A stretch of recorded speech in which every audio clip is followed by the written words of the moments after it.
Just have a couple of questions.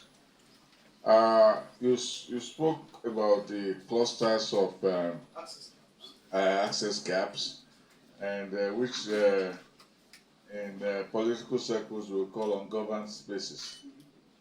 Um, how do you relate that to security, especially when we discover that people like Bello 2G and Co are still running rampant in various parts of the country, especially the issues of insecurities in the Zamfara area, Plateau, Niger, Katsina axis. Then the other question is how is Nigeria tacking on to the rave of robotic um, technology and artificial engineering that have become the wave and the scare of the future? Of the Starlink relationship. I believe that's Elon Musk program. Now, my question is it possible that the government or the NCC is able to, we don't like the word subsidy in Nigeria, uh, to support that kind of relationship, especially because it's going to be dollar denominated, and you are talking of gaps, of access gaps and all of that. Is there a way the government institution can support it so that really you can reach the people who don't have access, broadband access? Thank you. Concerns me. This last 12 months, when we, through the CBN, we were forced to rely more on electronic transaction, financial transaction. I don't know how many of them I have in my car that I made transfers that were inconclusive transfers, some through POS. I don't know whose fault it is. Is it that the banks don't have strong technology, or that the technology, the backlink technology that the financial services IT-based companies are not strong enough? So where do we have these gaps? That my money does not go where it should go. Thank you. Well, thank you very much. I will take it from the bottom. Financial transactions, we do not license POS. The CBN grants license to POS, point of service, provision. But we have an important role to play by making sure the capacity is available for transaction of financial services. So if the service is slow, that's an indication of incapacity in infrastructure that is hosting financial services. And I must say this, that the infrastructure needed to support adequately services in the country, we're talking about 120,000 kilometers of fiber. We only have that, about 50% of that fully deployed. Our problem is not capacity at the landing point. We have 6 undersea cables at the landing point in Lagos.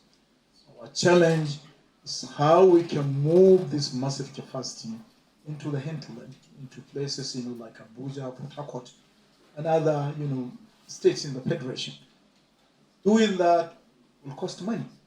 We have granted infrastructure license, okay, 7 infraco license, and I must say not much progress has been made. Deployment of broadband infrastructure by these licenses, and if there is one setback to point out in the area of broadband penetration, is our inability to make headway with the licenses given to entities who have been charged to deploy broadband infrastructure in the country. Part of the reason is funding. Initially there was a provision for counterpart funding for the deployment, spreading over a period of 4 years. That framework was changed, and the counterpart funding was removed. Now the infracos are supposed to deploy infrastructure, to areas they feel they can, areas that give them some kind of economic viability. leave the others, to the NCC, to find, to use the counterpart funding to bridge the gaps, the access gaps, that my friend here spoke about. So, if services, financial services are slow, one is the sheer number of transactions that is slowing, the provision of the service.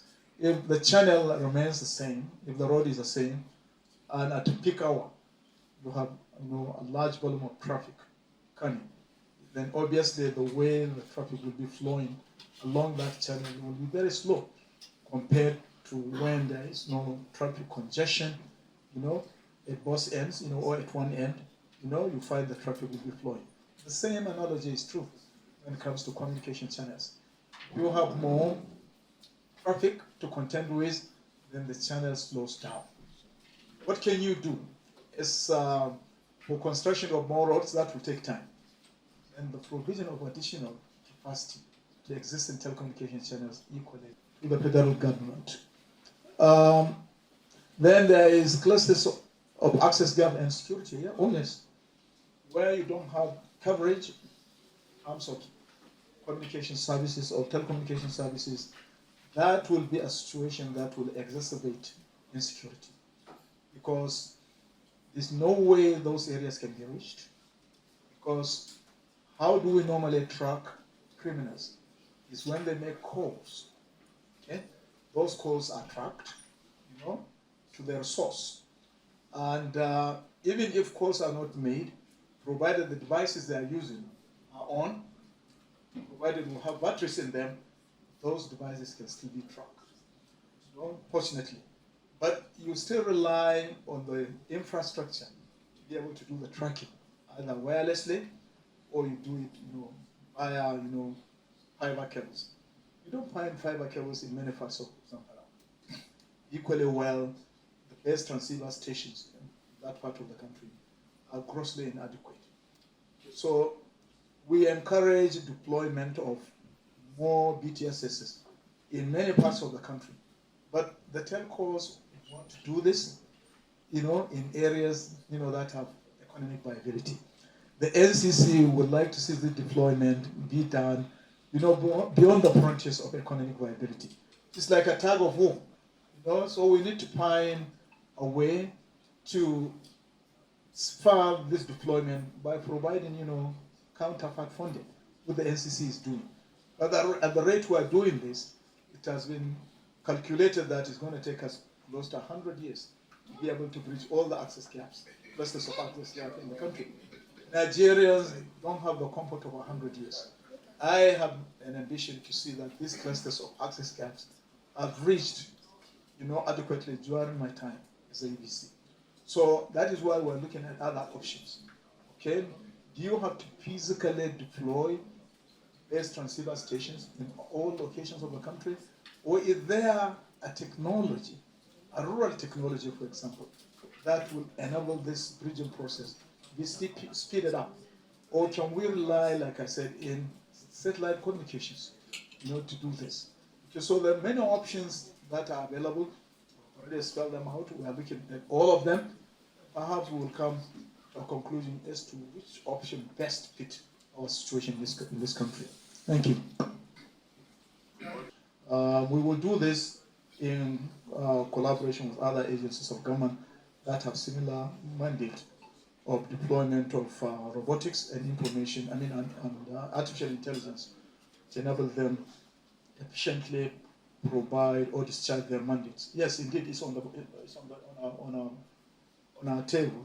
Something we're looking at, and as for AI, I think we have had quite a few conferences where the benefits of this particular type of technology, not only the benefits, the risks and benefits are clearly depicted for people to see, so that when they embrace this technology, they are already aware and equipped with knowledge about the risks, so that they try to avoid them, and the benefits so that they enjoy those. Okay, so we are sensitizing the public about every technology that comes into the country.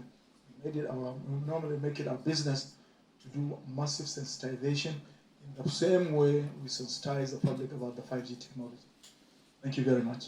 Thank you.